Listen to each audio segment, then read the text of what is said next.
In the cinematic sea of prequels, sequels, reboots, and reimaginings, the Movie Retakes podcast considers the merits and desires for Hollywood's new takes on our beloved movie classics.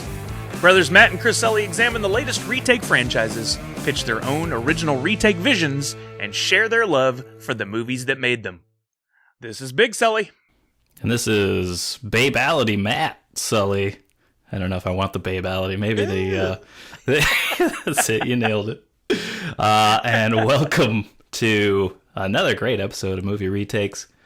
And this week's episode is going to be all about Mortal Kombat! Listen.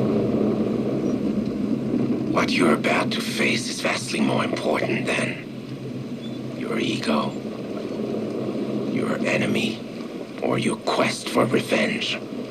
You have embarked on a sacred mission. You have been chosen to defend the realm of Earth in a tournament called Mortal Kombat. God, I wish you could put the cool intro music right here, but eventually, or immediately, we'd get a DMCA takedown. So everyone just close your eyes, close your ears, and imagine that. It's such a jam. Maybe like one of the best all-time movie theme songs ever made. Yeah, no, it was great because it got you immediately hyped. Like I remember going to the theater and watching that and like seeing that song coming up with the logo and everything and the fire. You're like, oh, this is gonna be awesome. And then you hear the voice, Mortal Kombat. Yeah, it was pretty rad. It was a good. You want to get up and dance in the theater, like, yeah, let's do this, and then the movie starts and oh, there it goes. Yeah, we'll talk more about that. But before that letdown, make sure you follow and subscribe everywhere you can. Follow us over on Twitter. Check out the website, movieretakes.com, and leave those reviews. We have a great new review for the podcast. You want to read that out for us there, bro? Absolutely. From Furious Odd on Apple Podcasts, we got one titled, and this starts off fantastic. This is the best title. Great podcast with an exclamation point. So you've already nailed it right out of the gate, Furious Odd. Done. Thank you. You went on to That's say... all you needed to say. Right? I mean, you could stop there, but there was more. I found this podcast through another podcast, and I'm glad I did. The Brothers Sully review movies that I love, and their reimagining of the movies make me chuckle every time. Keep up the great work, gentlemen, and thanks for this outstanding podcast. I do have to wonder, is he chuckling because the pitches are so horrible or because they're so good? I'm going to lean on good. So if you think this is a comedy, then yeah, it is. If you don't, it's not.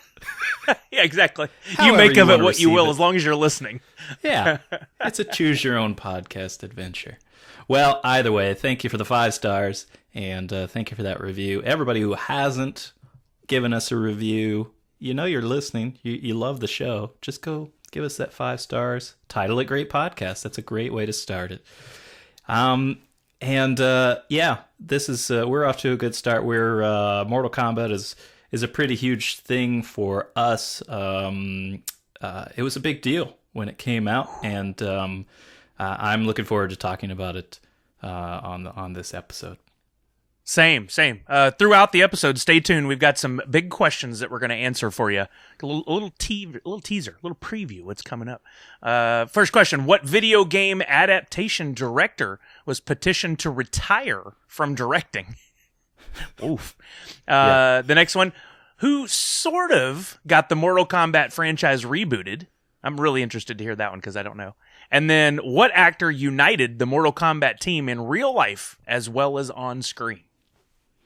I always like these questions because you write it up and I don't know the answers, so I'm as excited as any listener ready to get into this. Just as mysterious to you as they are to the audience. And I never see the questions until like 10 seconds before we record, so I'm really just reading it off for the first time. Yeah, I just drop them right on you. All right, but first, what you watching? Oh man, plenty of time to watch stuff. I'm sticking with a lot of the standards I've talked about over the last few weeks. Ted Lasso is my new favorite comedy by far. Jason Sudeikis is the master. So funny.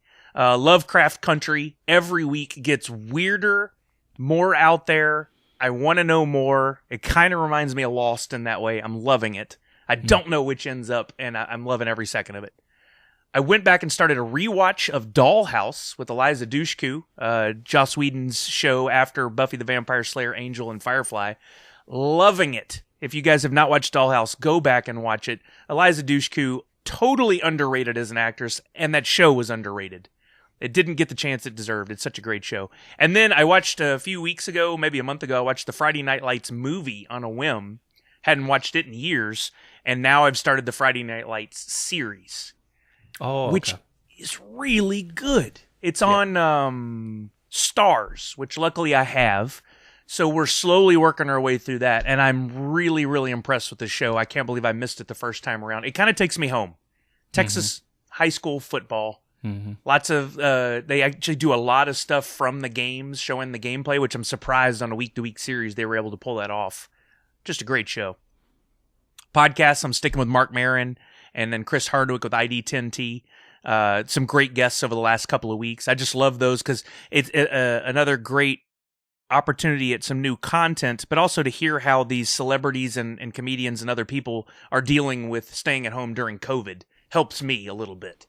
So I like to hear what they're doing. And then gaming, of course, I got my Twitch channel, and almost every day I'm playing Fall Guys. I'm completely addicted to that. I've still only have 2 wins after like 300 matches. Almost had one yesterday, like literally jumped and grabbed the crown, and it didn't give me credit. Apparently you're not supposed to dive. Pro tip, don't dive at the crown. Oh, okay. Playing Rocket League regularly. My skills are getting better than ever. PGA Tour 2K21. Downloaded that, been playing it, and my handicap is 9 right now. I'm killing it. I've earned $13 million. If the folks at 2K would just tell me where to cash out, I'm ready to take my money and run. Is it one of those big checks, the big cardboard?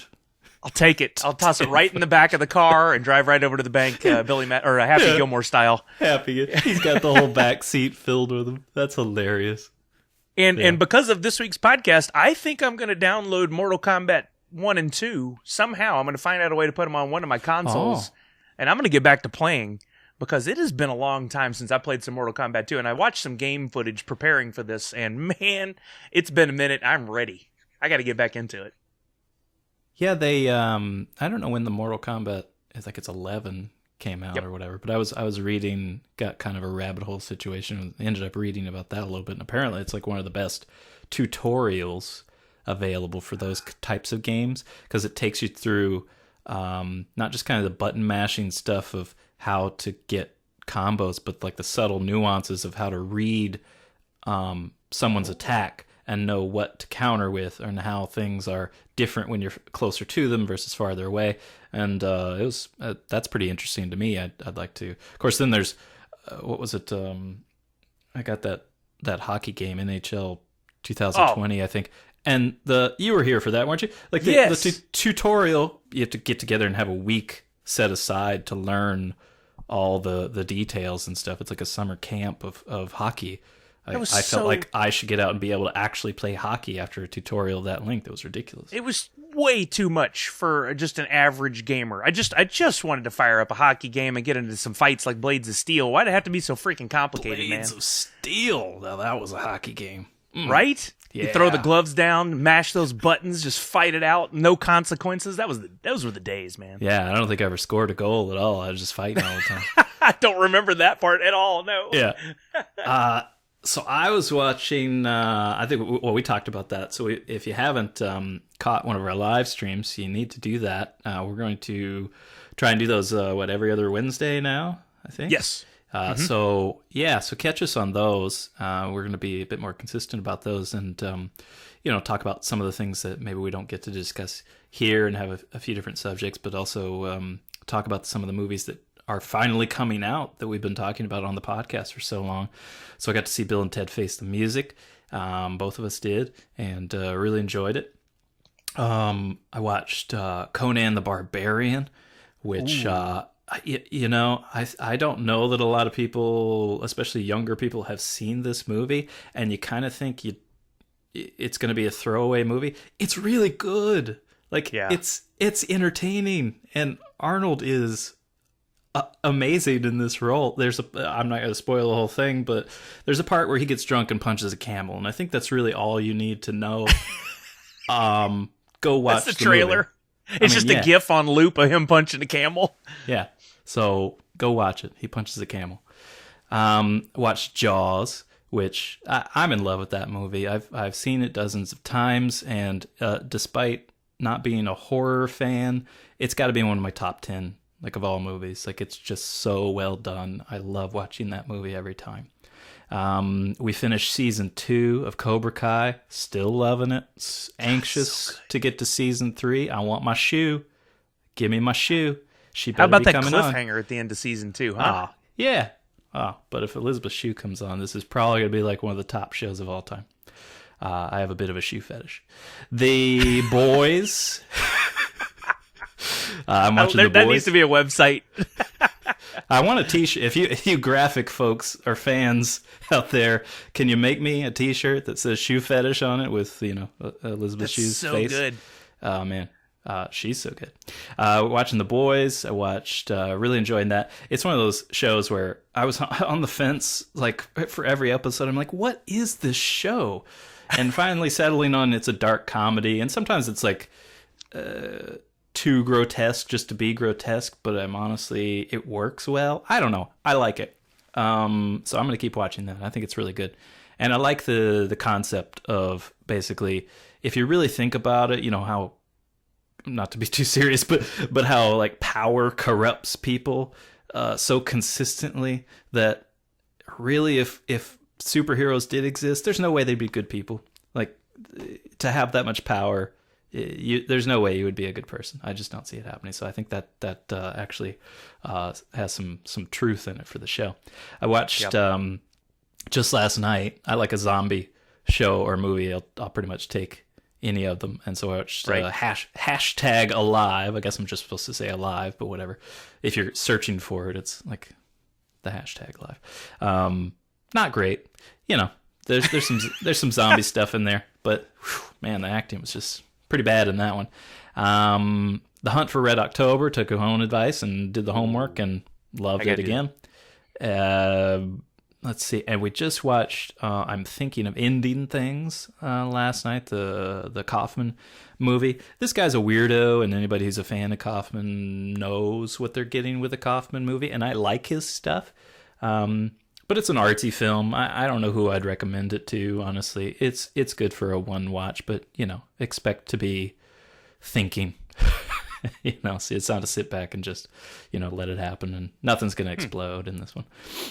But it's good for a one-time viewing, and just watching some streamers and some Hermitcraft videos and stuff. Still enjoying all those guys, so having a good time there. Today's subject is Mortal Kombat, and that comes along with the thoughts of video game adaptations from the game to the film, and the conversion of video game to film isn't easy. There were 2 directors determined to master this specific genre, though their careers have seen very polarizing results. The Resident Evil series, like our discussion on Highlander from very recent, is of the school that at some point, if you just keep making them, it'll all come together. Paul W.S. Anderson has directed 4 of the franchise's 6 films, all of them critical failures. Anderson's movies, however, have made significant sums at the box office. All other financial considerations aside, his box office gross over film budgets of the 4 movies has a profit of $758 million. That's not including his success with Mortal Kombat, which made $100 million over its budget. Yui Boll, the director of a host of other video game films, has taken a very different path. Boll has dispersed his video game, not a path to success. He has dispersed his video game to film interests, directing House of the Dead, Alone in the Dark, Postal, Far Cry, and trilogies for both In the Name of the King and Blood Rain. Trilogies. Each of those have 3 movies. Not only are his films total failures, Alone in the Dark described as one of the worst films ever made, but his collective box office earnings have taken a loss of $127 million. Video game movies have had a checkered past. Disasters like Street Fighter with Jean-Claude Van Damme, Max Payne with Mark Wahlberg, Assassin's Creed with Michael Fassbender prove that casting stars won't up the production value. Sometimes the flops make a decent coin. Warcraft earned $439 million at the theater, even after its $160 million budget proved to be a success, but it's only rated 28% by critics. I remember I tried maybe 3 times late at night thinking, maybe it's not that bad, and didn't make it 5 minutes in every time I tried, so I've given up. Granted, there are some fair results over recent years. Pokemon Detective is rated 68% Rotten Tomatoes, Sonic the Hedgehog 63%, both making several hundred million at the box office, but there are far more failures in this genre on both quality and profit, and it has tainted moviegoers' expectations of video game adaptations. There's a box of chocolates we're afraid to open. Bowl, multiple Razzie nominee and Golden Raspberry Award recipient for Worst Career Achievement, was also publicly asked to retire in 2008. The Guardian started an online petition with the goal of 1 million signatures, even backed by Stride Gum, which said that they would give each signer a digital coupon for a pack of gum if the goal was met. It never was, but Bowl did retire in 2016 to become a restaurateur. Anderson, meanwhile, has completed production on yet another video game adaptation movie called Monster Hunter. It stars Mila Jovovich and is set to release in April 2021. We can't know if this will be as bad as his Resident Evil movies or even up to the low bar of Mortal Kombat, but we can assume it will make money, as his movies seem to do that very well. What does this say about us, both fans of video games and movies, other than that we're willing to pay for mediocrity? Maybe the formula video game adaptations is no more elusive than other films, or maybe the genre has just yet to hit its stride. With more Tomb Raiders and Sonics in the works and newcomers for Uncharted and The Last of Us, Hollywood has yet to give up. Maybe we shouldn't either. Perhaps it's no different than the rows of games at the old arcades. Some are flops, some are fun. Either way, we've got quarters to spend. Nicely done. Yeah, there was a long checkered past, but if you think back to a world prior to Iron Man for comic book movies, it was very similar. They tried so many times to make Punisher and Captain America and all these Hulk and different things, and so many of them were not great, or it might be a good movie but didn't make money, and they just couldn't seem to figure out the formula, and then along came Kevin Feige, and boom. On the road to recovery and then some. Maybe that'll happen with comic book or with gaming movies as well. I'd love to see that. Yeah, it's exactly what I was thinking. That sort of thing. I mean, Batman has had several different runs, and you could call those successes. Despite some weird ones in there as well. But yeah, you're right. Like the comic book stuff. X-Men, I think, would be a good example of a success, though, before we got to the Marvels. Like, those did really well. But I think those probably prompted a new interest in allowing the others to be made. But yeah, that's all it takes, is we need a few of these to actually get going. And that's what's weird, though, is like, you can't even know. Like I said in there, a big name doesn't necessarily mean anything. A big budget doesn't mean anything. I looked up like that Final Fantasy movie they made, what was that, in 2000 or something. It lost like $50 million because their budget was crazy. It was insane. But, so yeah, of course you're going to lose money. But yeah, you're right. Like, it just needs the right treatment, the right care, I guess. And then maybe there will be at least one franchise where the movies are not only entertaining, but make money as well and get a good rating. Well, I think we're in a huge transition right now. If you look at what's happened, not only because of COVID, but prior to that, with gaming conventions like E3 and PAX have really started to blow up over the last 5 years, along with all the other conventions. But gaming has gotten so good. You got 2 new next-gen consoles on the way within the month. They go on pre-order. They're out in 2 months. You've got Twitch. You had Mixer. You got YouTube gaming, Facebook gaming. I mean, the world is inundated with gaming. It's become part of everyday culture. Even those who say that they're not gamers, ask them to show you how far they are through Candy Crush on their phone, and you'll find out they, in fact, are. It's just not what they consider gaming. Yeah. It's different. The world's inundated with it. Yeah. Wonder when we'll get the Candy Crush movie. It makes sense. We had an emoji movie, and we've got a Trolls movies. I think Candy Crush makes perfect sense at this point. Yeah. It's going to be a very loose adaptation. Yeah. Maybe an angry dentist or something, but we'll get something like that. as we transition over to our reviews of Mortal Kombat 1 and 2, I didn't prep anything on this, but just while you were talking, it made me think about the history of Mortal Kombat, and I think I have an interesting perspective on it being a little bit older that I'd like to share. I remember when Mortal Kombat 1, just Mortal Kombat, when it hit, a buddy of mine at school, we went to school at high school, it was right across from a Dairy Queen. And he convinced me one day after school, he's like, hey, let's go over to the Dairy Queen. There's this game I want to show you. I've been playing a bunch. I'm like, whatever, I don't really play stand-up arcade games, but I'll go check it out. Man, this friend of mine, Angel, I still remember Angel showing me this, takes me over, and he starts playing, and I was just immediately enamored by these live-action characters embedded in this digital game, and I thought, this is really cool looking. Like, I dig this, but I don't really play fighting games, so whatever. And I'm almost feigning interest in one session when he shows me the first fatality. Your soul is mine.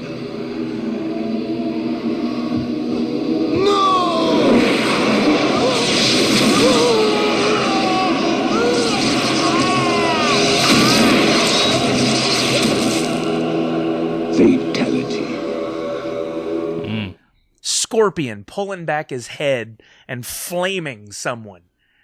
I was just like, what just happened? This is the coolest thing I have ever seen. I must do this. And so I played Mortal Kombat 1 a bit and really loved it. But that was the end of it for a long time because that game was not coming to any consoles anytime soon. That was a big deal back then. You had to go to an arcade to play it, and it just wasn't an option. I didn't have the money. That's a lot of quarters to be thrown around for a kid who is in high school and doesn't have a job at the time or minimum wage. And then I can't remember which happened first. I think it was Mortal Kombat coming out on Sega Genesis, or it was Mortal Kombat 2 coming out as a stand-up arcade game. I can't remember which happened first. But when Mortal Kombat 2 hit, this one was a real kick in the pants for me. We were working at a video store just a block from that Dairy Queen that I was just talking about. And I'm just, normal checker, checking people out every day. We had these candy machines in the corner. And one day, the candy machines were gone, and we had 2 stand-up arcade games. And one of I don't even remember what the other one was, but one of them was Mortal Kombat 2. Brand new game. I could hear angels singing when I looked at it. I was like, oh no. And boy, wouldn't you believe, every day after my shift was over, I would drop $5 to $10 that I didn't have playing Mortal Kombat 2. And I played that thing and mastered every character. I even got to the point where I played as Liu Kang. That was my main character. My main, as they say now, like if you're talking about Overwatch or something. And got all the way through to Goro multiple times and could not make a dent in Goro. Nothing was happening.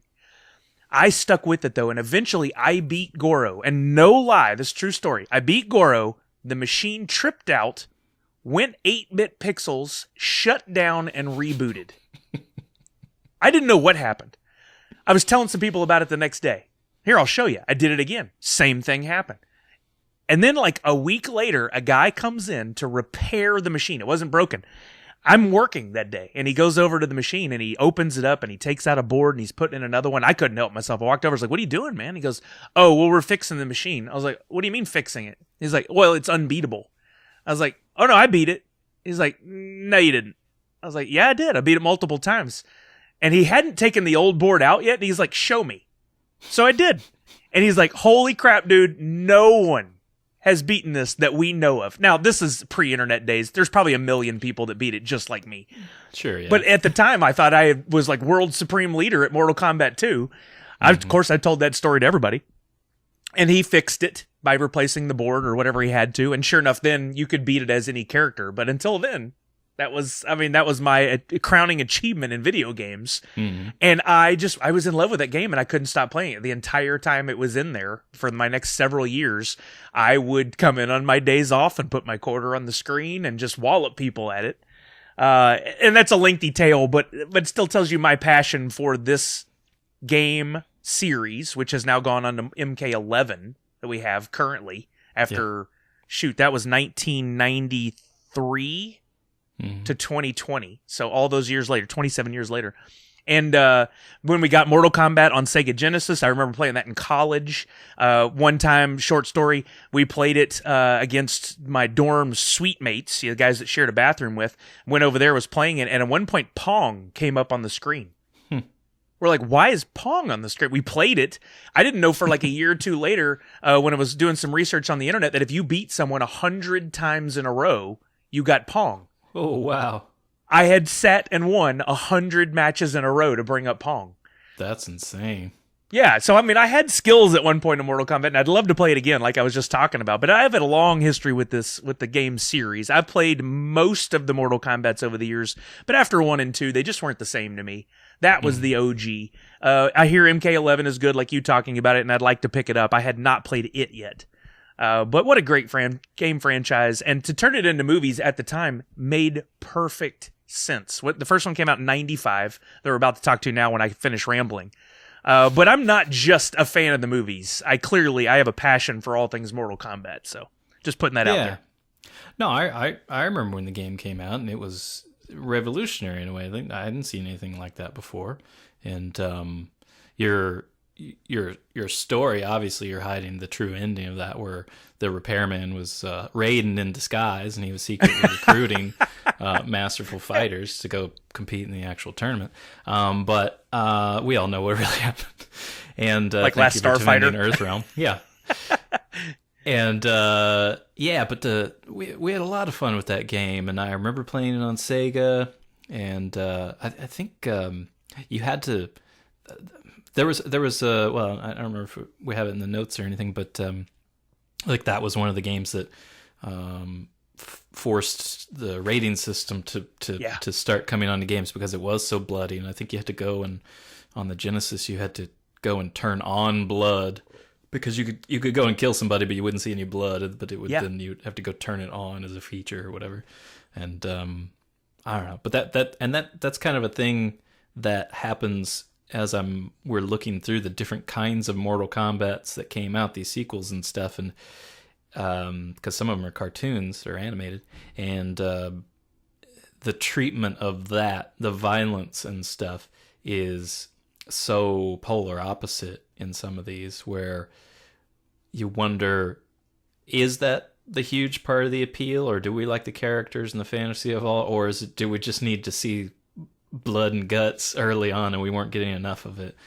Because this is a game that I think kind of segued into or opened up the possibility for much gorier gaming styles afterward. Yeah, without all the blood and guts, was it just a Street Fighter knockoff? That's the question we'll never know the answer to.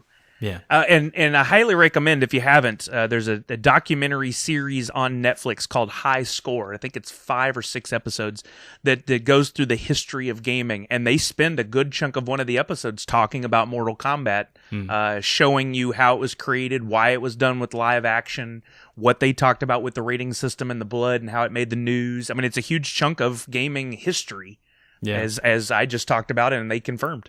Yeah, I'll have to go watch that. I've been told by a couple people to check it out. All right, but let's talk about the franchise. So, starting with Mortal Kombat. I can't do the intro again, but whatever. Well, that's some kind of cool thing. Yeah, there you go. 3 unknowing martial artists are summoned to a mysterious island to compete in a tournament whose outcome will decide the fate of the world. It's a lighthearted comedy. This stars Christopher Lambert as Raiden. You'll know him from our Highlander podcast episode. He was also in the films Highlander. Robin Shou as Liu Kang. He was in Beverly Hills Ninja, DOA, Death Race, Street Fighter, Legend of Chun-Li. Pretty cool guy. I am Liu Kang, descendant of Kung Lao. I challenge you to Mortal Kombat. He was in a few different fighting films there. Lyndon Ashby as Johnny Cage. He was actually in 8 Seconds. Wyatt Earp, and he was on Melrose Place for 35 episodes. Young and the Restless for 55 episodes, so I'm sure somebody's seen him over there. He was in a few different things. Also Resident Evil Extinction, Iron Man 3, Teen Wolf for 88 episodes. I mean, this guy's been around, so which is good, because I saw him in this movie, and honestly, he was, despite the terrible one-liners, he was very likable. And so I could totally see him doing more, but I had never seen him in anything after this, so it's nice to know that he's still got a pretty good career. Also starring Cary Hiroyuki Tagawa as Shang Tsung. He was in The Last Emperor, License to Kill, Vampires, Pearl Harbor, Planet of the Apes, the 2001 version, Elektra, 47 Ronin, and he was on 30 episodes in The Man in the High Castle, so a lot of people may have seen him from that. I like him. Yeah, he's cool. Bridget Wilson as Sonya Blade, Simpress now, right? Is that her name? Yep, Simpress? that's right. Whatever. Last Sampras. Action, yeah, whatever. She's always Bridget Wilson to me. She was in Last Action Hero, which I had totally forgotten about until I read that. And I think she was his daughter, if I remember right, Arnold's daughter. Yeah. She was in Billy Madison. We all know her from there. Higher Learning. Veronica Vaughn. So hot. And she was on House on Haunted Hill as well. Talisa Soto as Kitana, also very hot. License to Kill, The Mambo Kings, Don Juan DeMarco, and I don't understand. She's entirely likable and very attractive. I don't know why she's not in a ton more movies. Trevor Goddard as Kano.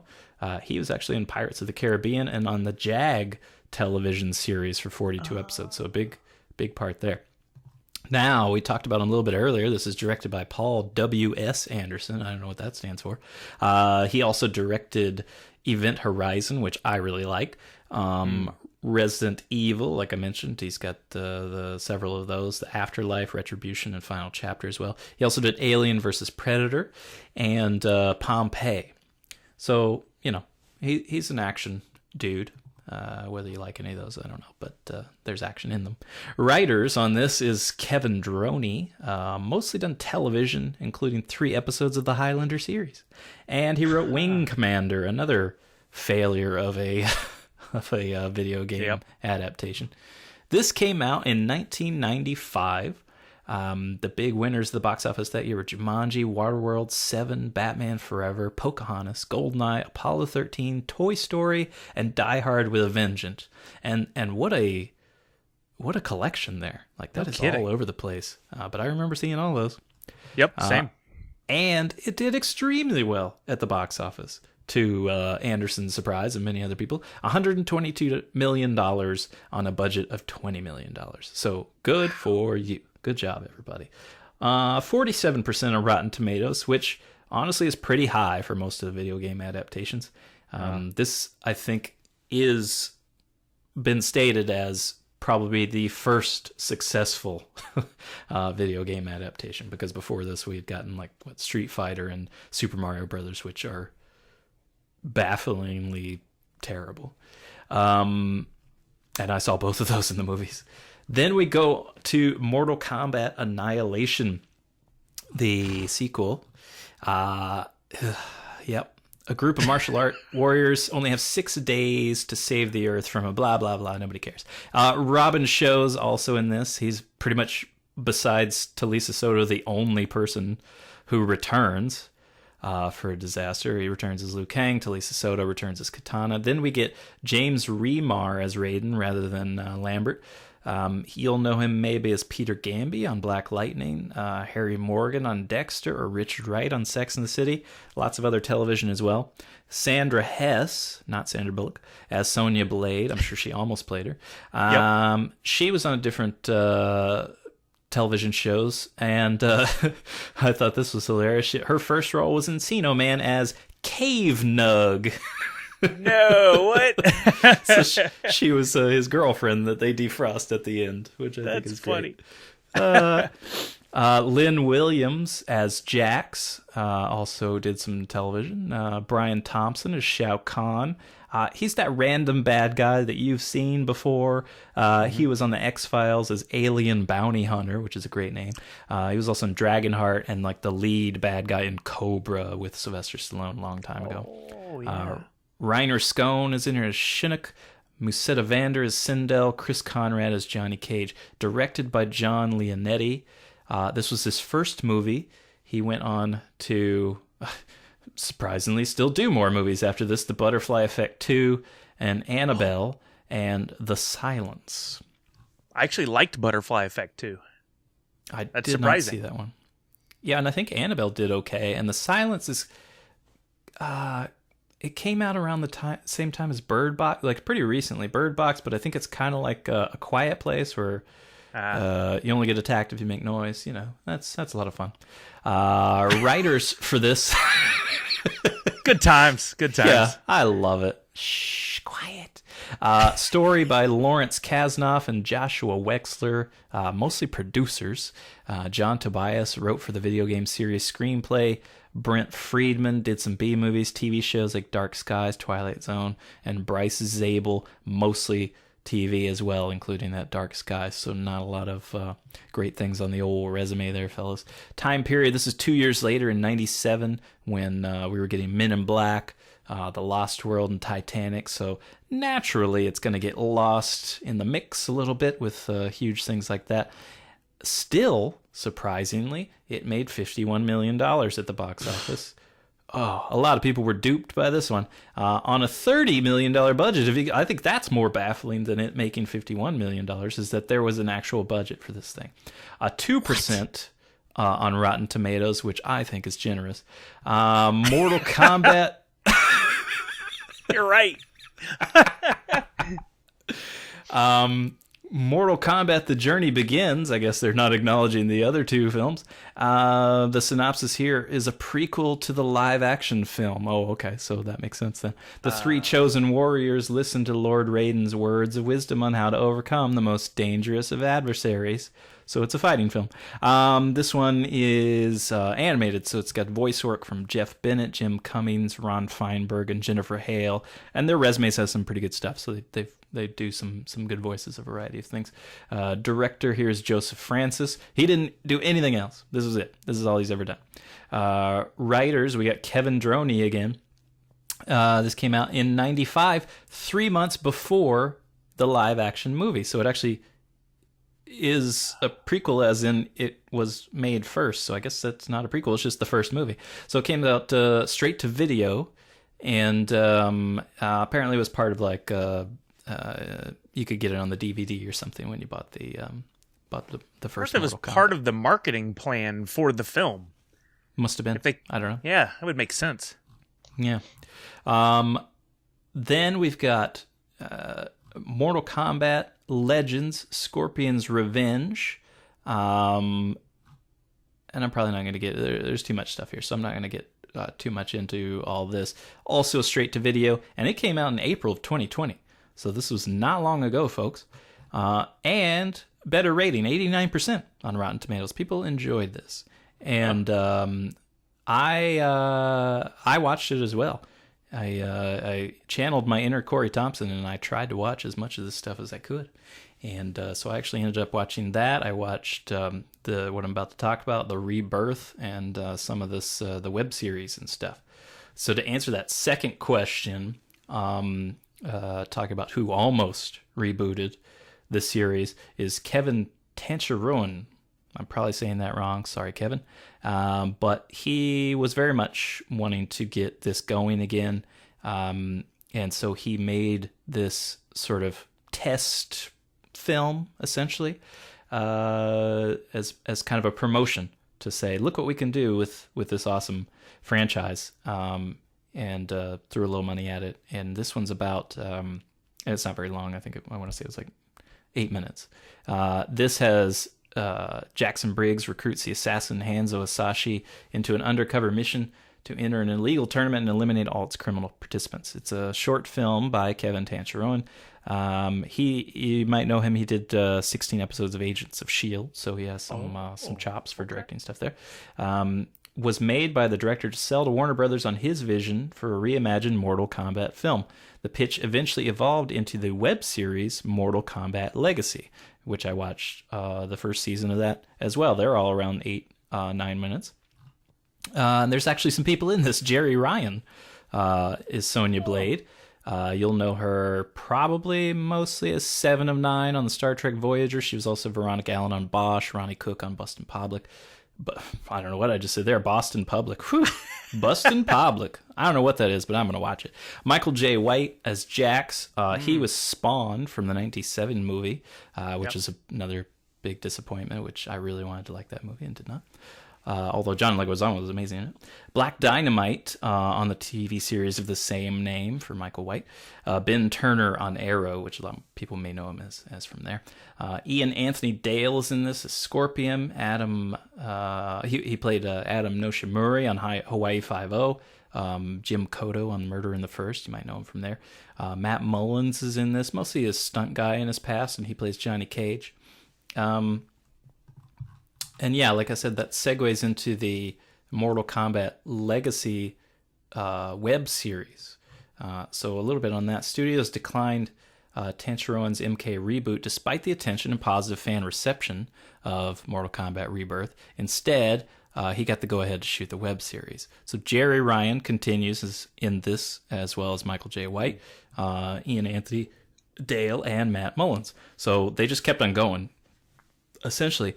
And it's a prequel to the original game, and it basically takes the backgrounds of several characters for their reasons for joining up. So, and it's actually pretty entertaining, and for being such short episodes and stuff, easy to consume.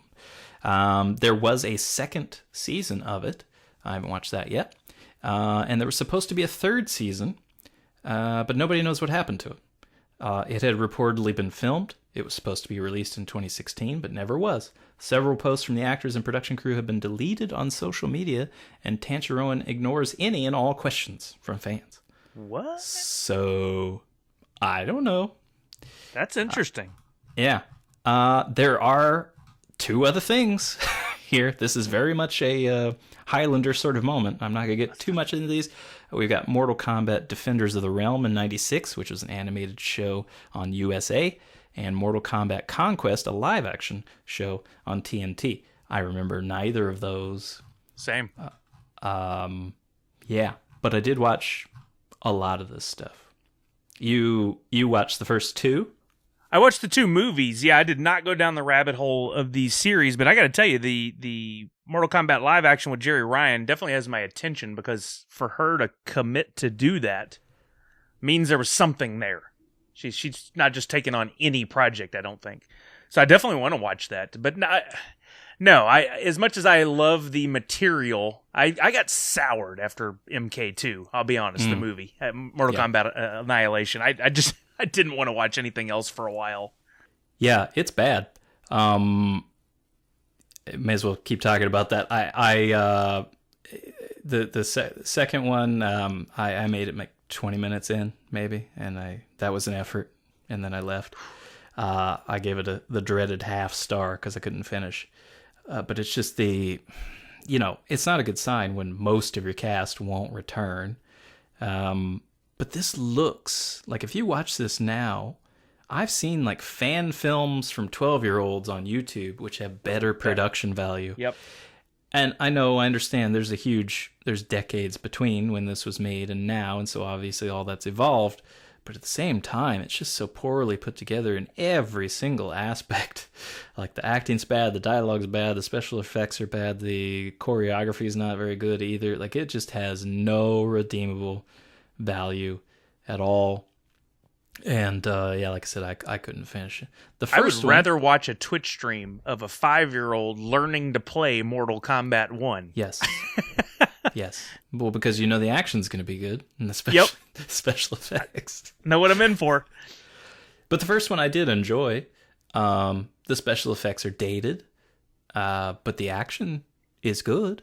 I enjoyed that. Apparently there was a bunch of reshoots because there wasn't enough fight scenes for the audiences on the first go-round. But the stuff they added's all great.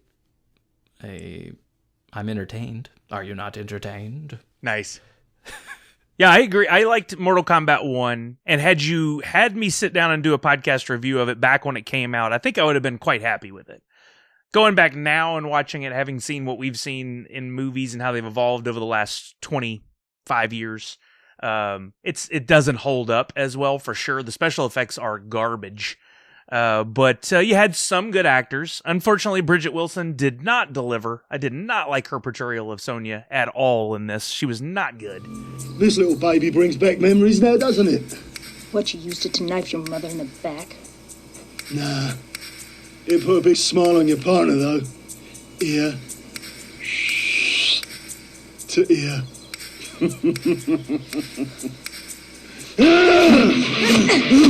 Give it up, baby. I've studied all your moves. Yeah, study this! But overall, we were talking about at the beginning, the theme song and the energy level that the movie delivered was fun. Mm-hmm. It almost both of these movies feel like glorified music videos to me, because music videos cross with a video game, because you do have the loud energy and the excitement, and they did deliver on many fight sequences. Although to me it was haphazard and kind of thrown together. The story was meh. I hate to use that word, but I think it applies here, or if that is even a word. I hate to use that noise. But I would give Mortal Kombat 1 now 2.5 stars. I would watch it again. I did. I would maybe watch it again one day down the road, just because. I don't know, nostalgia mostly. But you're not ever going to get me to watch Mortal Kombat Annihilation again. They should have called this Mortal Kombat 2. We couldn't even get and insert whatever actor you want to come back. Because, seriously, and how after you made so much money off the first one did you not invest that in a good second film? There's so much opportunity there to play off of the success of Mortal Kombat 2, the video game. Mortal Kombat 3 was out around the same time or shortly thereafter. You had new characters. There was so much you could do. I think Mortal Kombat 3 came out first based on some of the characters in Annihilation. Like Smoke and some of the other ones. But Mortal Kombat 2 or Mortal Kombat Annihilation, I give, what's the lowest? A half star or 0 stars? Half star. I think you can give 0 stars, but I'm giving it a half star. The first one, I'm actually I'm being more generous in my stars. I'm giving it 3 stars, but I'm saying I won't watch it again. It's a one-time watcher. The action, I think the choreography and the fight scenes are enough to just be entertaining in that. It's terrible, filled with the dialogue's bad, and the performances aren't all that great. But it's what it's supposed to be, I think. You came for a bunch of fights, and so it gave you a bunch of fights. And I think it did deliver on that. Yeah, and and that's unfortunately sort of a where the bar was set when it came out, and it hasn't really changed much from then. So hopefully that bar gets raised in some future efforts and stuff. But you want to watch some sequence of fights between different people, and that's what you get. And it was a bunch of nods to the fans. We got all the fatalities and or not all the fatalities, flawless victory. Yeah, flawless victory. Even though that's a lie, two of them I made notes were not flawless victories. I said he the said same it thing. anyway. He got hit multiple times. That is far from a flawless victory. Yeah, I'm like, what?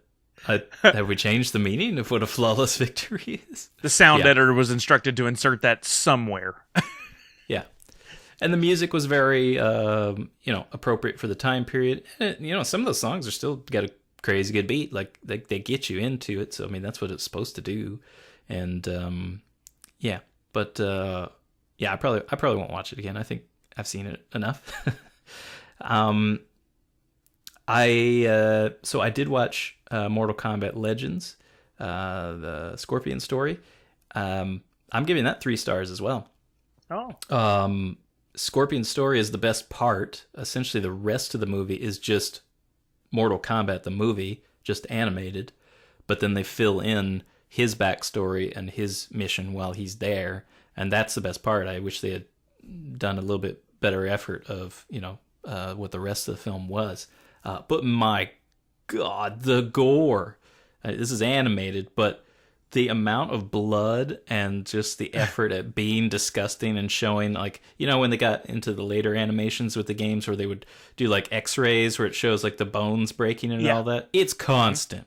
Everybody's skull is cracking, their insides are being, put on their outside, and he'll sever people's heads and you see the brain, and it's disgusting, but satisfying at the same time. Think of that, that animated part in Kill Bill, where she kills the bosses and stuff. It's like that, but maybe worse. I don't know. It's pretty disgusting, but a lot of fun for that. So it's not for kids, and apparently that's just the exact opposite of what that animated show was. Where the animated show was, they tried to make it for kids, where people wouldn't die. It was like when what was the Batman? Every time he wouldn't kill anybody either on the Batman animated series. I don't think you watched that as much as me, but every time he would like throw somebody off a building, there happened to be a river underneath. I didn't know Gotham was just filled with rivers, but apparently every street is a river. It's freaking Venice or something. So yeah, nobody ever died on that show, and it's the same sort of thing with that animated show. But this one is not that. The Mortal Kombat Legends is disgusting, and I wonder if they're going to keep doing that since it just came out. There might be more of those in the future, but I don't know. And I would recommend checking out the Rebirth movie. It's available on YouTube. Anybody can go watch it right now, and the Legacy series. So check it out. They're pretty good. The Legends or the Legacy is cool because each one is its own story, and the look and feel of it is a little bit different, despite having the same director and everything. So I think he did a good job. It's entertaining, so you should check that out. I'm definitely going to watch season 2. It's a shame season 3 vanished in the wind there, but it'll surface one day. Yeah, but we are going to get the retake coming up. But first, our take on Mortal Kombat.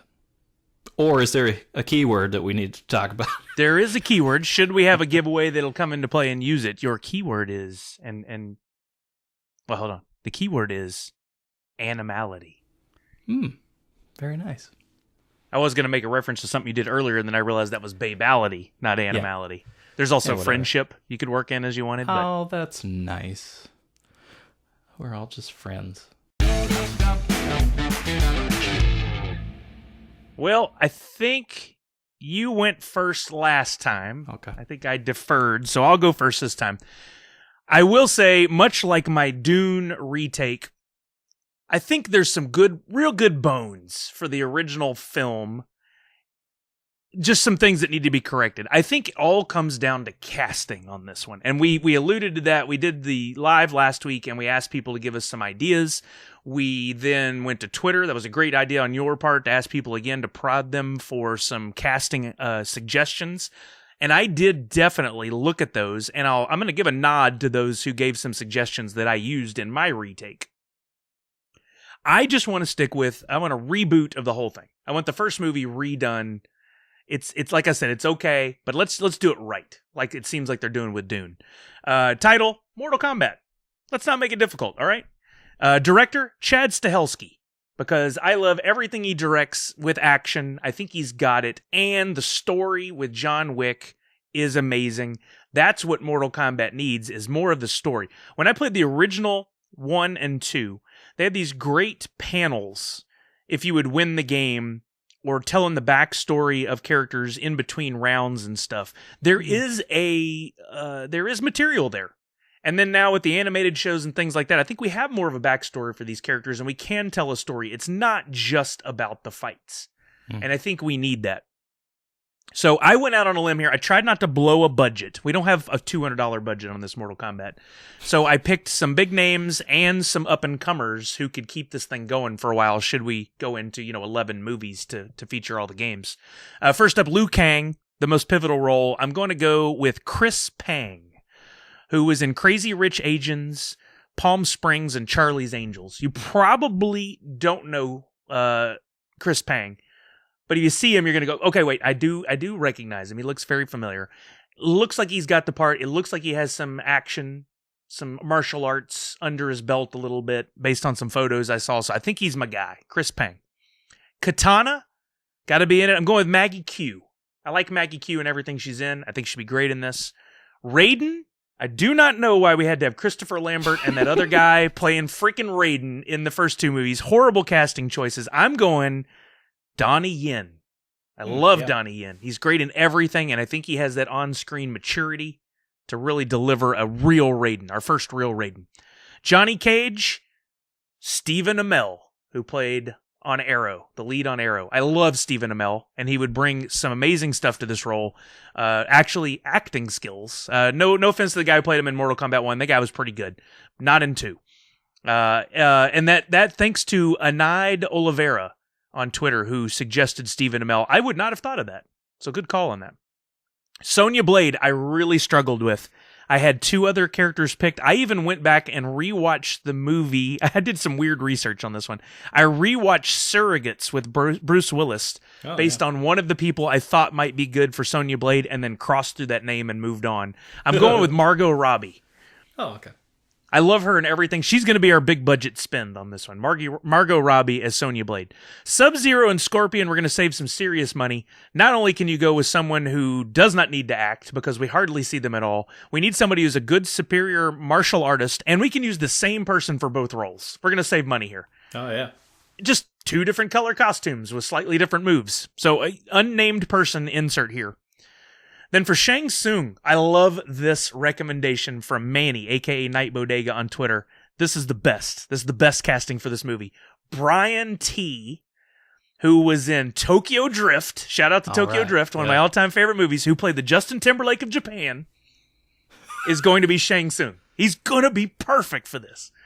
And then we got, for Kung Lao, Daniel Wu.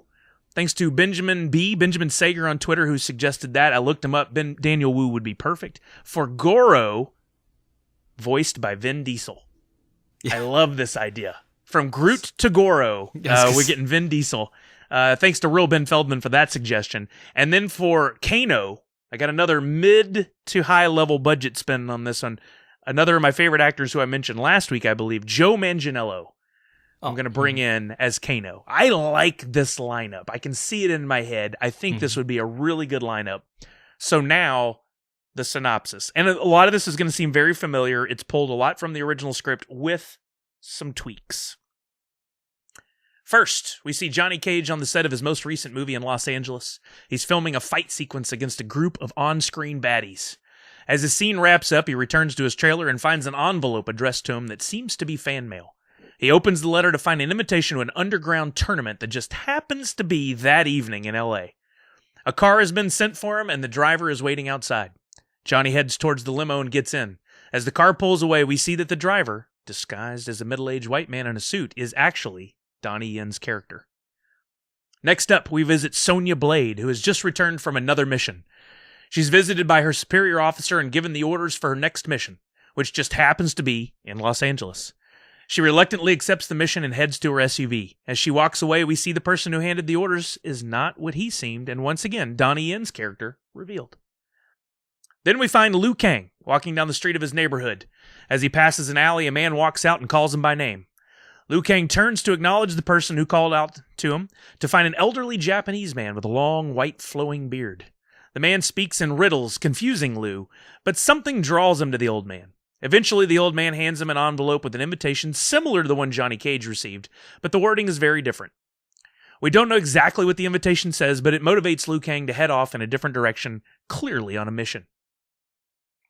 The 3 warriors arrive at the same location later that night, confused as to why they are there, but before they can even talk enough to figure it out, a bolt of lightning shoots down from the sky, followed by Raiden, who explains to them that they've been chosen to participate in a tournament with the prize being the continued freedom of their realm, Earth, which is being threatened by Outworld.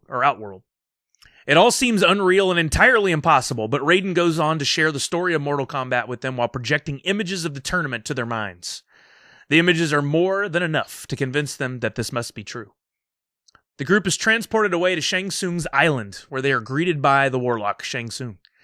He hosts a huge welcome party where the participants are introduced, and we first see the other competitors, Kano, Scorpion, Sub-Zero, and Goro, along with several other no-name fighters who we're sure will be knocked off early and without consequence. During the event, Liu Kang is approached by Princess Kitana, Shang Tsung's adopted daughter. Kitana makes it clear that she is an ally and will aid the fighters from Earth during the tournament. She warns them to watch their back at all times, as winning fights in the tournament is not their only obstacle while on the island. The next day, and unlike the 1995 film, the fights take place in a true tournament style, more like Bloodsport and the actual video game than this haphazard, we're just going to fight all over the damn place and piece it together. Names are drawn randomly per round, and the contestants go up against one another at different venues around the island. We progress along through the earlier rounds with all of our main cast members easily defeating the lower-ranked, no-name guys, and eventually get to the real fights of the movie. In the main fight events, Sonya Blade takes out Kano, Johnny Cage defeats Scorpion, and Liu Kang defeats Sub-Zero, but that's where things derail. With Raiden set to fight next, Goro leaps into the arena and tries to take out Liu Kang, catching him off guard before the next round could even be set up. The two battle it out for several minutes, and Liu Kang is knocked to the ground more than once. Sonya Blade and Johnny Cage both jump in to take down Goro, but are easily thrown to the side. With the heat taken off of him for a moment, Liu Kang summons all the energy he has left and unleashes his flying bicycle kick at Goro, repeatedly hitting him with powerful kicks as he pushes him back. Eventually, the move pushes Goro back to the edge of a nearby cliff. Well placed. And he's knocked over the edge. Liu Kang is victorious. With only the 3 Earthrealm fighters and Raiden remaining, the tournament should have ended, but Shang Tsung bends the rules and announces that he will fight in Mortal Kombat and take over the Earthrealm with his victory. The team votes Liu Kang to continue on in the final battle. That part I struggled with quite a bit. You got Raiden. Why the hell wouldn't Raiden fight? I didn't like how they played it off in the original movie, but he's one of the fighters. I don't know how we fixed that plot hole. Whatever, somebody else who's a better writer than me can figure it out. During this championship fight, Shang Tsung morphs from fighter to fighter, using different fighting skills and moves against Liu Kang. At one point, he even transforms into Liu Kang himself and tries the deadly bicycle kick. But Liu reads this and easily defends the move, deflecting Shang Tsung's attack.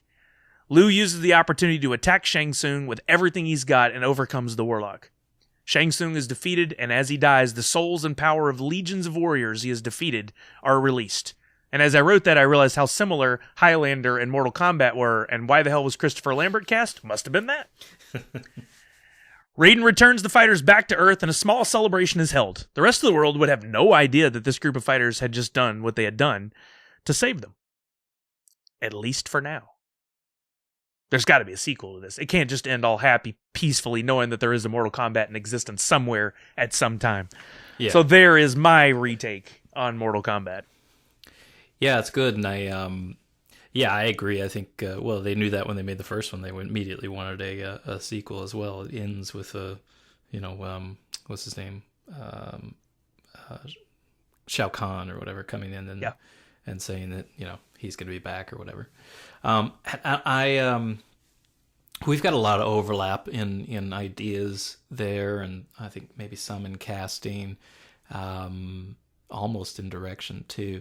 And I was all over the place with this one because I couldn't decide what the right path was. Part of me wanted to go like full realistic, where I wanted to take out all the magic and special powers and stuff, and I just wanted to have it to where it'd be like, Sub-Zero's skill was more like the palm technique or whatever from Kill Bill, not to keep bringing that in, where he froze people by, puncturing certain nerves or something. So he didn't use ice, he just froze them that way.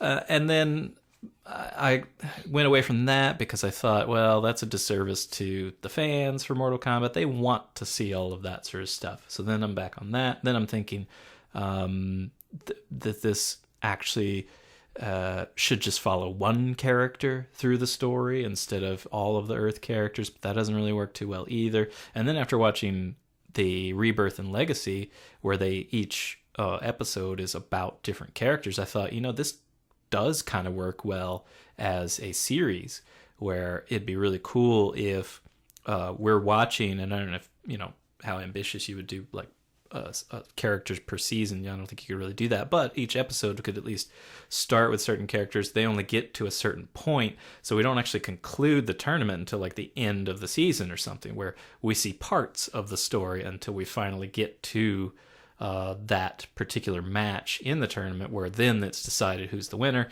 And I actually like that best, but that's not what I did because that's too much.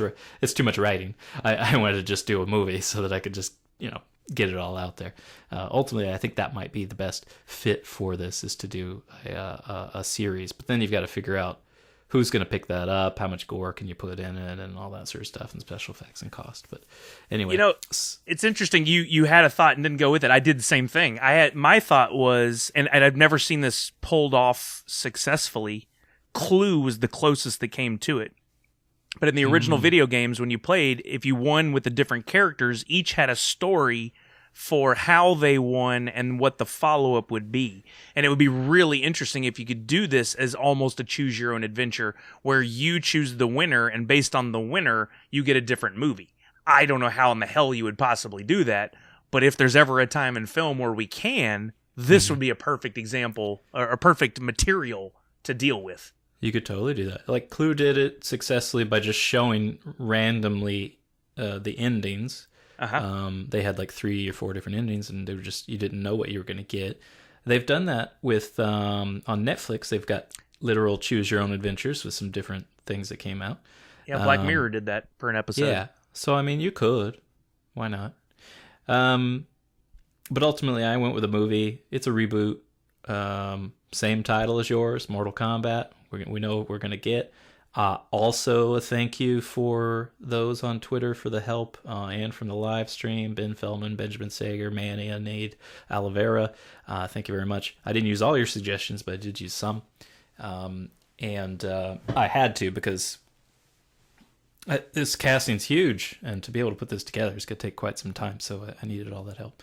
So I end up with Amy Johnston as Sonya Blade. She's mostly a stunt woman, but she was in some movies. She was in Lady Bloodfight, and I actually watched a scene from that just to see what she's like, and I think she would do well enough. She was one of the suggestions. Aaron Taylor Johnson as Johnny Cage. You know him from Kick-Ass. He was also Quicksilver in the Avengers Age of Ultron. I like seeing that guy in action, and he was recently in Tenet as well. Michael J. White as Jackson Briggs. He was in, remember from Spawn, he was also in the Mortal Kombat Legacy, the web series. I liked him well enough in that role, and so it'd be nice to sort of have a nod to that, to where he continues on in that role. Ludi Lin as Liu Kang. He was in Aquaman and Power Rangers. That was one of the suggestions as well. Manu Bennett was also a suggestion for Kano from Spartacus and the Hobbit movies. This one was hard for me to pick because I was in between a lot of different people, and it's sad looking at martial artists. Most of the people that come up are a bit older. The young martial artists, there's not a huge list of popular names. I'm sure there are, like, that I'm just not heard of. I'm not part of that circle or whatever. But for what I picked for Raiden was Jet Li, because I really want Jet Li, for me, was a resurgence of interest in martial arts, and sort of revolutionary for the speed of this guy. Just blew me away when I saw him in different movies. He was in Hero, Unleashed. He was also in the recent Mulan. But I'm going to cast him as Raiden, just sort of my own statement of his status as a martial artist. Hiroyuki Sanada would be Shang Tsung. Love this guy. He was in Sunshine, Life. He was also in The Wolverine. Yeah, once you see his face, you're like, yeah, I know that guy. Dwayne Johnson, I'm going to go ahead and say, is Shao Kahn. Sure, why not? Not a huge role anyway, despite his place in the movie. And then Donnie Yen used him as well as Scorpion. Know him from the Ip Man movies. And the only reason I used him as Scorpion, because you're right, like, you're going to cover his face most of the time, is kind of after I watched that movie and seeing his backstory. And I'm also thinking about a sequel. And in the sequel, though I haven't written it, I would like Donnie Yen to kind of come over to the good side and aid those people. So I would like to choose the right cast now for him when he comes in as a bigger part in the sequel. So the director, I sort of chose the same director as you, because I chose David Leitch, who co-directed John Wick. He also directed Deadpool 2 and Hobbs and Shaw. All right, here we go. We open on Johnny Cage. He's in an underground tournament, one where death is not a rare end to the fight. He's there to prove that he's the real deal martial artist, not just a washed-up B-movie star. He takes down an unknown and makes it to the final match. They announce his opponent is Kano, head of the Black Dragon Cartel and 3-time winner of the tournament. Everyone knows it's because he fights dirty, but in a tournament like this, there are no rules to break. Several people are highlighted among the modest crowd of thugs and mob bosses. Among them, whispering into their radios, are partners Jackson Briggs and Sonya Blade. They've been sent to take down the tournament and bring in Kano, only they've been unable to find him prior to the tournament's start. They're waiting, knowing that he'll have to show himself to defend his title. Another mysterious figure is watching from the crowd. We see only his blue eyes glowing in the darkness. Who could it be? When Kano enters, Sonya and Jax quietly move to opposite sides of the small arena. The fight has already begun. Cage and Kano match each other well until Kano pulls a knife. Then Sonya and Jax rush the mat and everything turns to chaos. Kano and Jax face off with each other, and Cage, furious that his chance to prove himself has been spoiled, turns on Sonya. The fights are brutal. Jax is stabbed multiple times. Kano loses an eye. Sonya breaks one of Cage's legs. Then the angry crowd joins in and comes after the fighters. But as they descend on the arena, lightning explodes all around them, and the mysterious figure from the crowd appears in the middle of it all. Raiden sends people flying, taking down the more aggressive patrons until they all finally flee in fear. The 4 fighters on stage are all that are left. They position themselves against their new electric foe, and Raiden looks pleased with the chance to defeat them. But when Sonya and Jax's backup comes in, Raiden vanishes, leaving behind petals of the white lotus flower. We move to the Honan province in China. Liu Kang is training against his Shaolin brothers at the Order of Light Temple. Liu Kang is clearly the best fighter they have. The temple elder takes select fighters aside, Liu Kang included, to a secret temple adorned in white lotus flowers. He explains to them what they've been preparing for all these years. There's a tournament to save mankind from another world, and after losing many of the previous generational tournaments, this is their last chance. He says that this small group are the warriors who will save Earth, until Raiden appears and explains his own plan. Raiden, identified as a friend and protector of Earth, wishes to enter other Earth contestants from outside the White Lotus Society. This sets a stir in the warrior group, and Liu Kang argues with Raiden but ultimately concedes to the God of Thunder. Raiden promises Liu Kang they will be victorious if he can just trust him. Raiden travels back to visit Johnny Cage in the hospital. We discover that Kano and Jax were taken somewhere else, and even Sonya doesn't know where they are. She's there interrogating Johnny Cage when Raiden appears, explains to them both his proposal for them to be in the Mortal Kombat tournament, then heals Cage's leg to prove to them both that the supernatural is real. He also tells Cage that he's given him something a little extra to help him in the tournament. Cage is on board right away, but Sonya cares little for the tournament. She's concerned for her partner.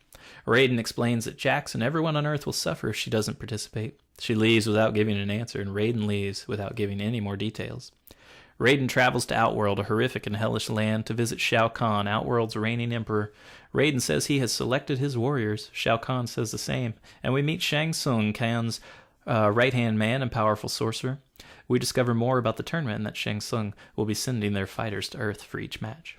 Raiden tries to convince Shao Kahn to call it off. He says Shao Kahn, like Raiden, was meant to protect Outworld, not send it into war for more suffering. Shao Kahn says as long as the other worlds exist, Outworld will be threatened. It's his duty to end the possibility for Outworld's destruction by being the only realm to exist, his own vision of peace for his people. Try to give him a little more heart there. Raiden says Earth is no threat to Outworld. Shao Kahn says, then this will be all over soon.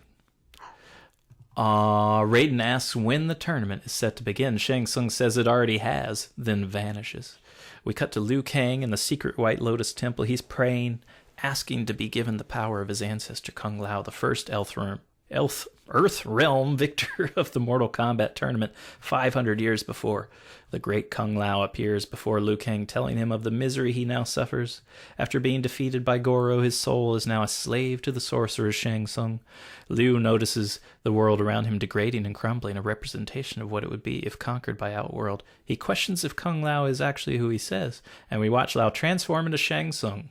He tells Liu he will die and suffer, as will all of Earth. Liu challenges him, but Shang Tsung says not yet, and as the sorcerer disappears, another fighter takes his place. It's Sub-Zero, a lethal warrior with ice powers. Liu and Sub duke it out until Liu is able to set Sub-Zero on fire, and he freezes himself to put out the flames. Liu Kang kicks off Sub-Zero's frozen head and advances in the tournament. Johnny Cage is headed home from the hospital when a fan comes to him talking about the tournament. He's confused until the fan shows him stolen footage of his fighting in the underground tournament against Kano. The fan is suddenly killed, dissolving in acid before Cage's eyes. Behind him is Reptile, a warrior with acidic saliva and the power to blend into his surroundings. Cage has a hard time with Reptile's cat-and-mouse games, but then he accidentally performs a shadow kick, propelling himself forward with Raiden's bestowed powers. Johnny realizes he can do things he's never done before. He takes down Reptile, punching him in the groin until he drools on himself and dissolves in his own acid. Nice. We cut to Sonya, who is also viewing footage of the tournament. She's looking for what happened to Kano and Jax. She spots military-like figures lurking in the background of the stage and runs their faces through the computer.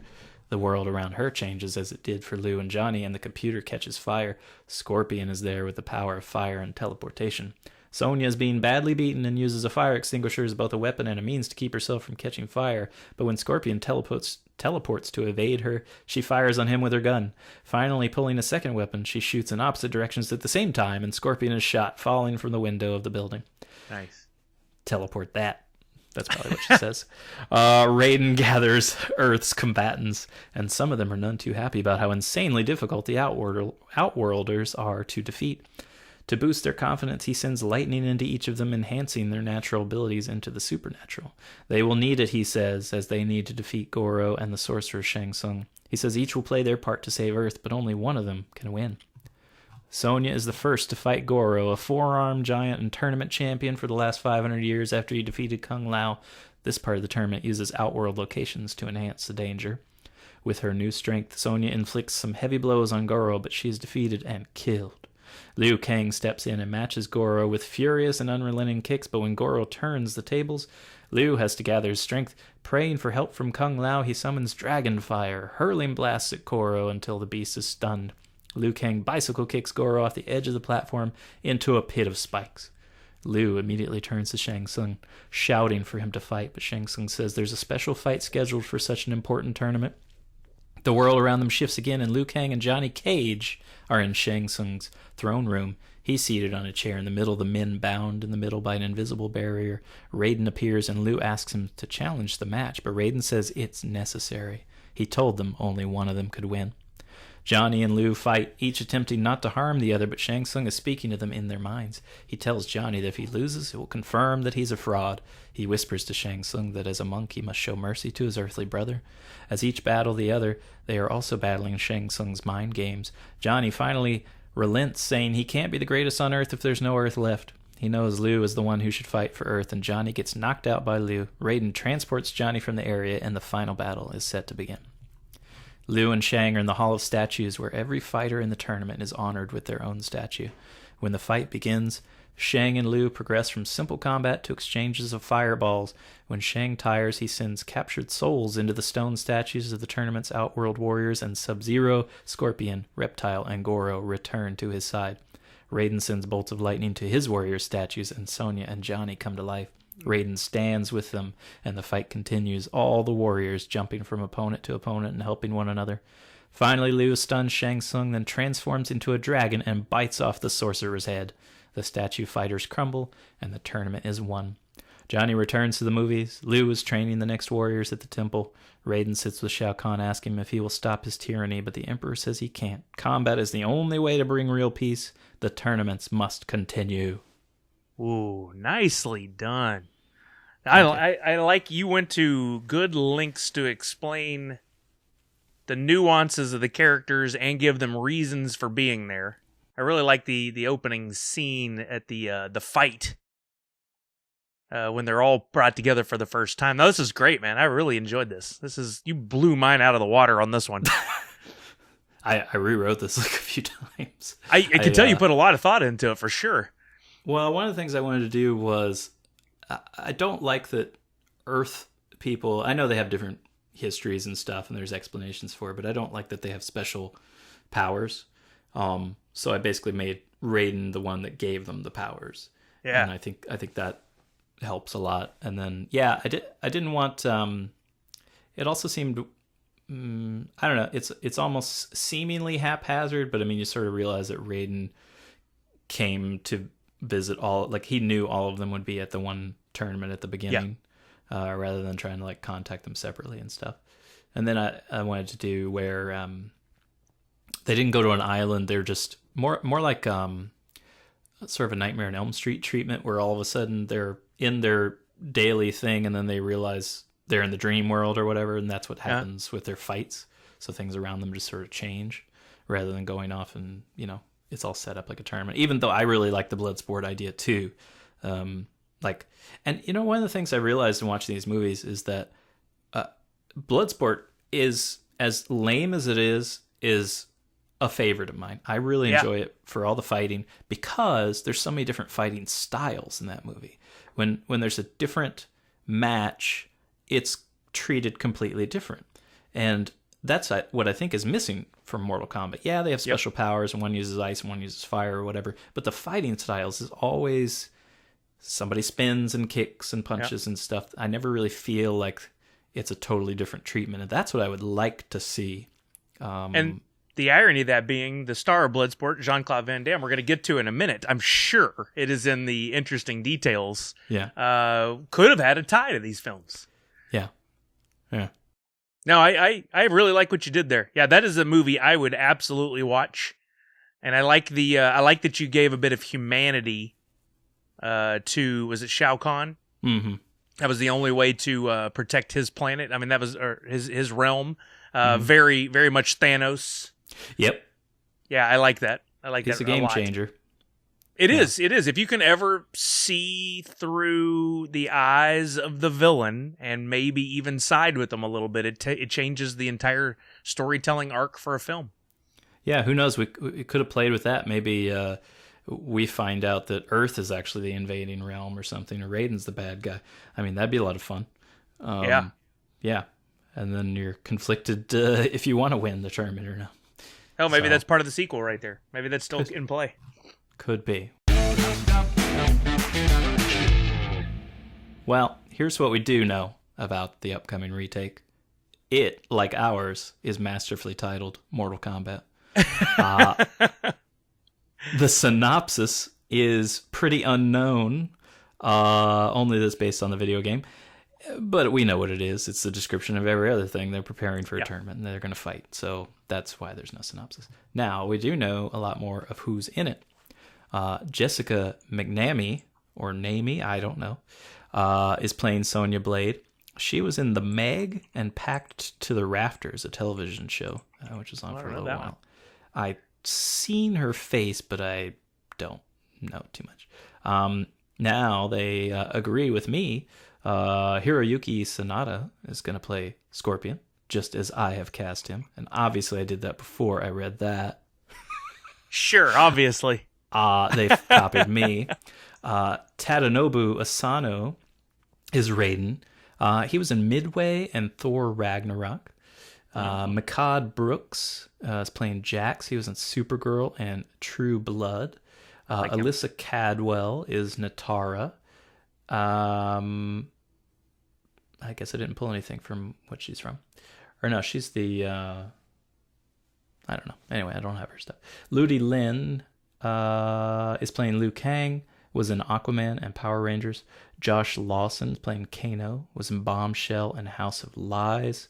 Chin Han is playing Shang Tsung, who's in Skyscraper and The Dark Knight and Contagion.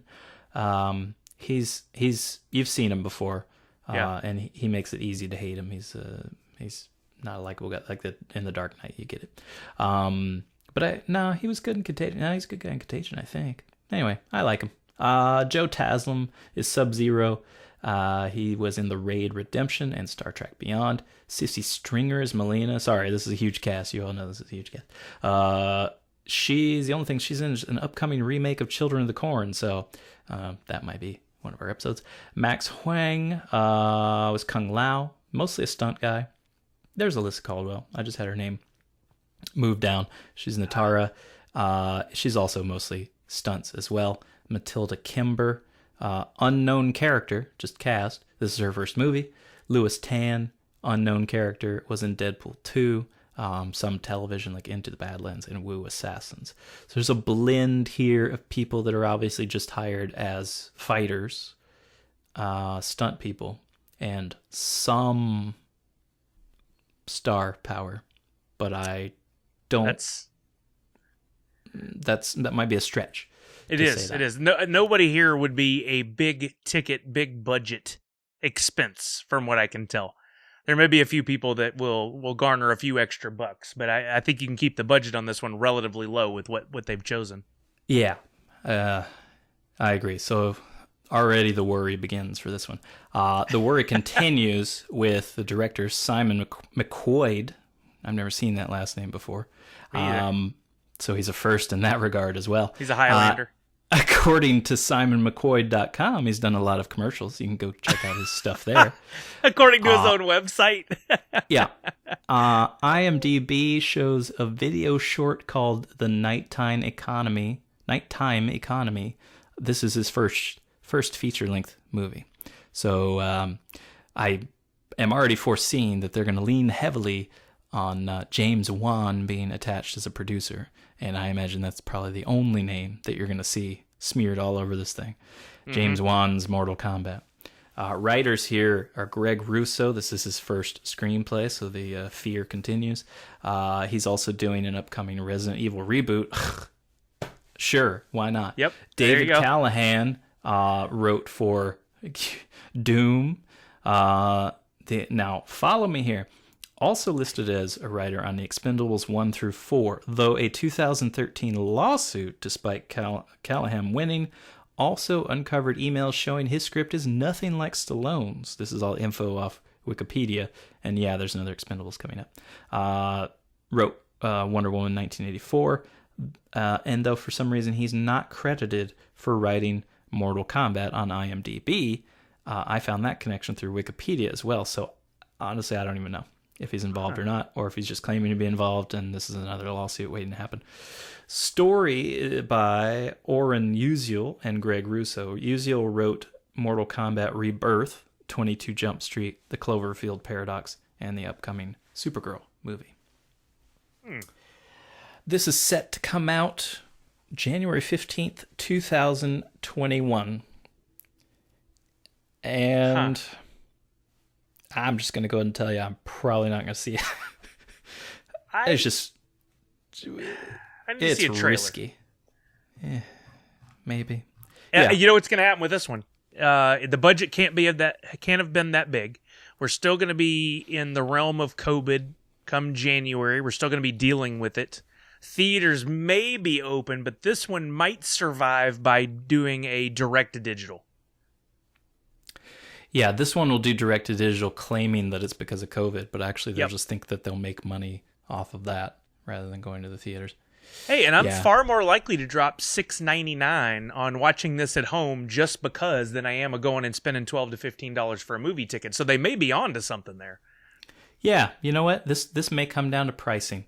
People want to see a new Mortal Kombat film. They're going to pay...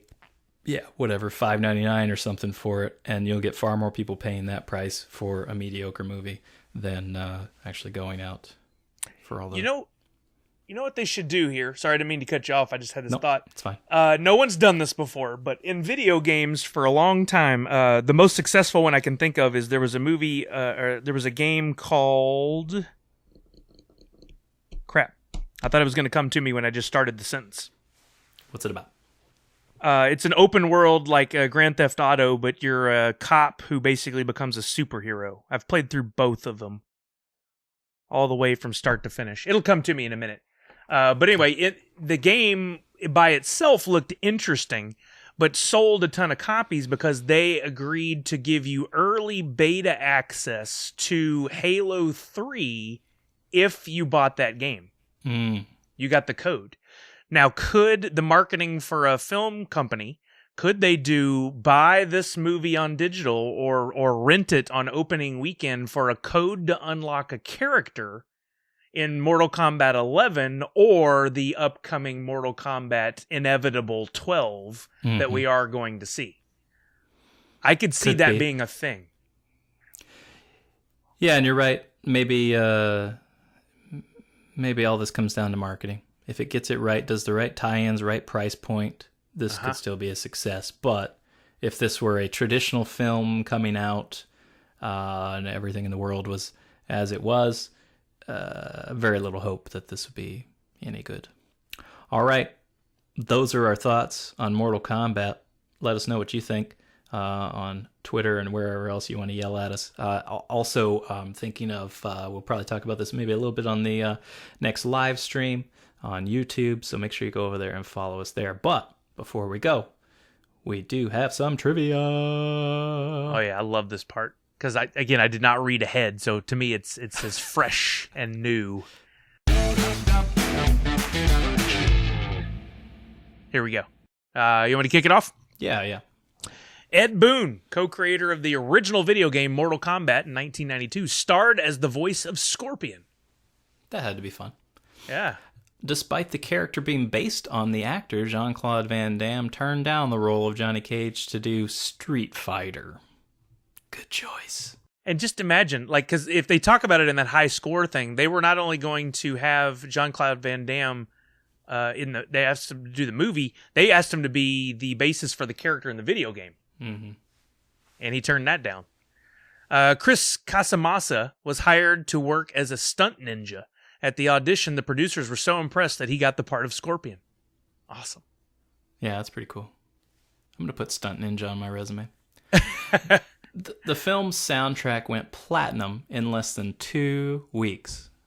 I owned you it. Bought it right away on CD. Yep, I bought it the day it came out. That was in everybody's CD kit.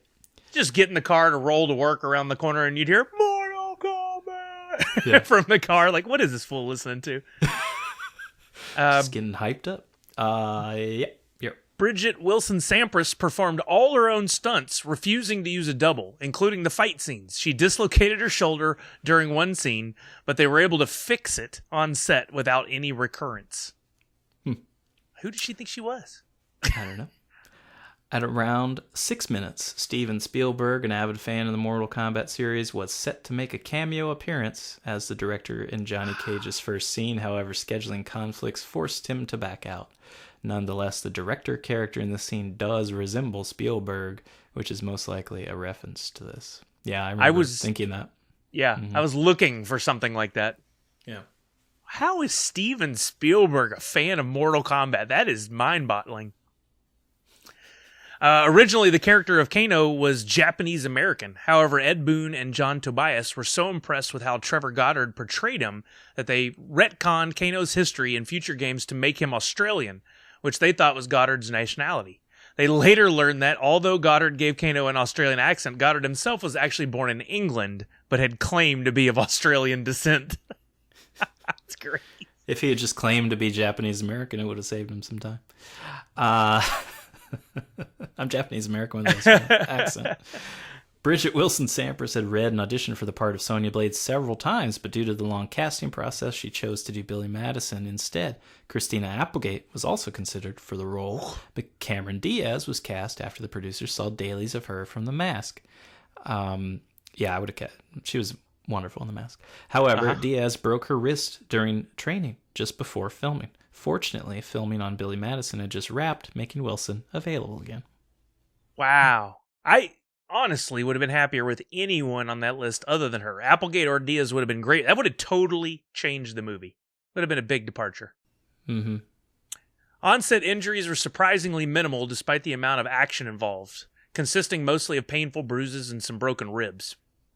The worst injury was when Lyndon Ashby, who played Johnny Cage, mildly bruised his kidney in his fight scene with Scorpion. Ashby originally requested a stunt double, but Robin Shaw convinced him that the fight would look much better if he did it himself. Ashby wore protective padding on his back, but a kick from Casamassa just happened to land in between them, injuring his kidney. Ashby said that it was so painful that he urinated blood after that. Oh, he tried not to. Jeez. Yeah, I don't think there's a mild, what to say, minimal, yeah, and then, yeah. Oh, there's nothing just mild a mild kidney pain. I'm going to pee blood for a week. No biggie. I hope he got some hazard pay for that. Happens every day. The original screenplay for the film was more faithful to the game in that it had graphic violence and strong language, making it an R-rated script. However, the deal that the producers had with New Line Cinema included that they deliver a PG-13 movie to keep the film accessible to the target audience, mostly teenagers. They missed an opportunity there. They should have made it, but then when it came out on DVD, they should have had, kind of like the game, had an option to turn on the blood. That would have been amazing. Yeah. Since Lambert was the most expensive actor on set, the production could only afford him for a few weeks of close-ups in an LA studio. A stand-in would be used for wide shots filmed in Thailand. However, Lambert believed that the movie would be better if it was him all the time, so he came to Thailand for no extra charge, no doubt to the charge of his agent and managers, even paid for his own rap party afterwards. Well, that's nice. Why did the world like Christopher Lambert? I will never understand. One of you three will decide the outcome of the tournament. The fate of billions will depend upon you. Sorry. We just didn't have the choices. Quickly after the movie's box office success, director Paul W.S. Anderson was asked by New Line Cinema to helm a sequel, but he had set his mind to doing something completely different and accepted the offer to do Event Horizon instead. He later expressed some regret over not being involved in the making of Mortal Kombat Annihilation, which he disliked. It was one of the reasons that he remained involved in the making of the sequels to Resident Evil as a way to stay with the franchise and shepherd it. Didn't necessarily make it better, but it was consistently bad. You know, this podcast wasn't about Resident Evil, but it came up a lot. And honestly, I have watched all of those films. I feel an obligation to watch them as they come out because we're so deep in the weeds with it. Like, if they made like this reboot, I'm going to watch it. I know it's not a direct continuation of the other ones, but there's something about those movies. Even though they got so bad, I still wanted to see what they did with it. Do you learn anything more? Like, I gave up after, I think, the third one. Oh, I actually liked the first one. The first one I liked rewatched. No, they did that whole thing where they loop into their own story and keep retelling origins and causing clones and it.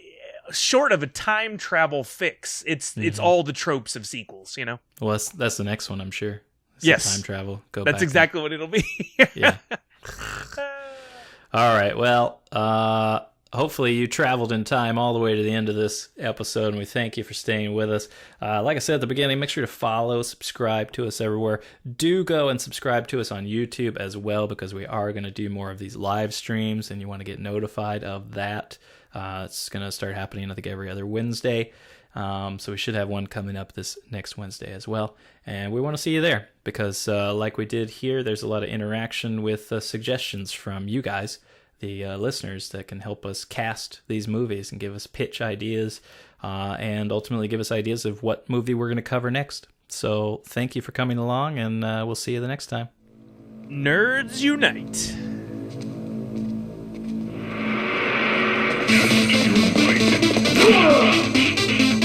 We got company.